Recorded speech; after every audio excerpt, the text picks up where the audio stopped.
Olha, todos nós temos aquela experiência, não é? Distinguir perfeitamente, sei lá, lembrar uma cena de um filme e sentir o sofá onde estamos agora. É claro. Mas e quando essa linha fica assim meio difusa? É aí que entramos nisto das disfunções da percepção. Hoje vamos pegar um texto académico que fala precisamente disso, de como a nossa mente pode às vezes não só interpretar a realidade, mas quase criá-la de formas inesperadas. E porquê é que isto é tão importante na clínica? Sem dúvida. E perceber estas variações da percepção não é só um exercício académico, pois não. É mesmo essencial. Essencial para o diagnóstico, para a intervenção psicológica, ajuda-nos a entender condições específicas, claro, mas também lança luz sobre a própria experiência humana, no fundo. O nosso objetivo aqui é desvendar um bocadinho alguns destes fenómenos. Certo. Vamos a isso, então.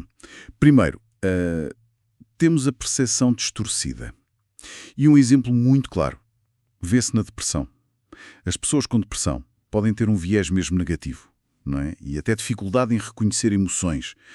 Não só nas caras, mas também tipo na forma como os outros se movem. Há estudos. Usam aquela técnica dos pontos de luz, sabes? Só pontos nas articulações. E mostram que interpretar a emoção nesse movimento fica mais difícil para quem está deprimido. Até se fala de ver as cores diferentes. Mais cinzento. E isso tem um impacto clínico real, muito real. O estado emocional, no fundo, tinge a lente com que vemos o mundo. Esta percepção alterada afeta o funcionamento do dia-a-dia, as relações. Quer dizer, a maneira como a pessoa interage com tudo à volta. Mostra bem como a nossa realidade interna molda a externa. Pois. Depois passamos para as falsas percepções. Ou seja, perceber algo que, objetivamente, não está lá. E aqui há uma diferença importante, certo? Temos as ilusões, que são interpretações erradas de um estímulo que existe. Aquele clássico do casaco no cabide escuro, que parece uma pessoa. Pronto. E um tipo muito comum, geralmente inofensivo, é a pareidolia. Ver caras nas nuvens, numa tomada. Quase toda a gente já passou por isso. Exato. E por outro lado temos as alucinações. Essas são percepções que surgem sem estímulo externo nenhum. Ouvir vozes que mais ninguém ouve é talvez o exemplo mais conhecido. E clinicamente, claro, as alucinações são muito significativas, frequentemente ligadas a quadros como a esquizofrenia, por exemplo. É fundamental distinguir isto das ilusões, que são, lá está, muito mais universais. E ainda há uma categoria intermédia, as pseudo-alucinações. Pseudo-alucinações? Como assim intermédia? Explica lá isso, Mero. Sim. Aqui a pessoa tem uma percepção falsa. Ouve uma voz, ouve algo, por exemplo, mas tem a consciência clara de que aquilo não é real. Sabe que vem de dentro da cabeça, por assim dizer, e não do mundo exterior. A experiência é vívida, é sentida, mas a pessoa não acredita na sua realidade externa. Ao contrário do que acontece muitas vezes numa alucinação psicótica. Percebo.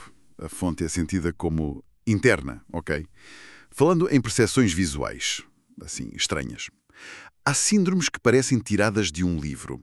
Uma delas é a prosopagnósia, a incapacidade de reconhecer rostos. É incrível. O neurologista Oliver Sacks descreveu casos famosos, aquele do homem que confundiu a sua mulher com um chapéu. Há relatos de pessoas que nem o próprio reflexo no espelho reconhecem. Como é que se vive assim? O impacto psicossocial é frequentemente devastador. Imagina a ansiedade constante de não reconhecer colegas, amigos, até família. Leva a isolamento social, dificuldades no trabalho. O tratamento foca-se muito em estratégias para compensar, não é? Aprender a identificar pessoas pela voz, pelo cabelo, por um acessório, pela forma de andar. É um esforço constante para dar a volta a essa incapacidade. Mostra o quão básico e automático é o reconhecimento facial para a maioria de nós. Pois.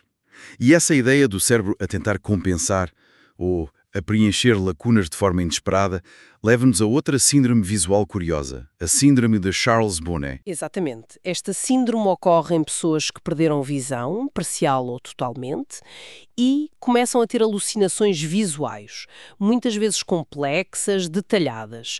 Pessoas, animais, edifícios, mas, e este é o ponto-chave, a pessoa sabe perfeitamente que aquilo não é real. O Oliver Sacks também descreveu um caso célebre, a Rosalie, uma senhora cega que via figuras com trajes orientais, muito coloridas. Mas se a pessoa sabe que não é real, qual é a causa disso, então? É estranho. hiperativo e começa a gerar as suas próprias imagens.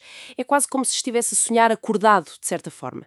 Aqui o mais importante é mesmo a psicoeducação, explicar ao paciente o que se está a passar, garantir que não é demência, que não é doença mental. Isso é crucial. Como o Sexo disse à Rosalie, não há nada de errado com o seu cérebro, tem a síndrome de Charles Bonnet. Só isso já alivia imenso a angústia. Portanto, o que é que podemos retirar disto tudo? Que a nossa percepção do mundo está longe de ser uma fotografia passiva da realidade. É um processo ativo, construtivo e às vezes surpreendentemente maleável.